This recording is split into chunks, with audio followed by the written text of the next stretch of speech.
Welcome to Pindar Poetry. We hope you learned something new. Start by establishing the container. Draw an oval bowl 5 inches wide and a guideline for center. Place a horizon line and tilt the rim slightly toward the viewer to show perspective. Lightly sketch a rim and inner ellipse to show depth and perspective. Indicate the bowl thickness with 2 parallel curves and add a base curve for shadow contact. Keep lines loose and confident. Erase and refine until proportions feel right. Save your best sketch and prepare for fruit placement, avoiding overcrowding so each element reads clearly. Fill the bowl with simple, readable silhouettes.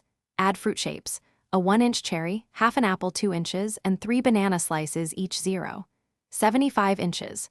Arrange larger shapes toward the back and smaller fruit in front so none hide entirely. Overlap shapes slightly to create depth and vary sizes for visual interest. Use simple rounded shapes and a few seed or stem marks for character.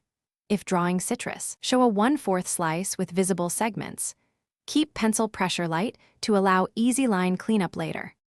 Apply base flat colors to each fruit area and the bowl, choosing saturated hues for a cartoon look. Use flat colors, then add 25% darker shadows and a 15% highlight on each fruit. Establish a single light direction and darken the opposite sides.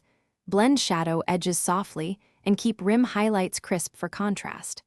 Add a small reflected light under fruits and a soft cast shadow beneath bowl to ground the composition. Finish with expressive outlines and small texture marks like seeds or speckles to enhance charm.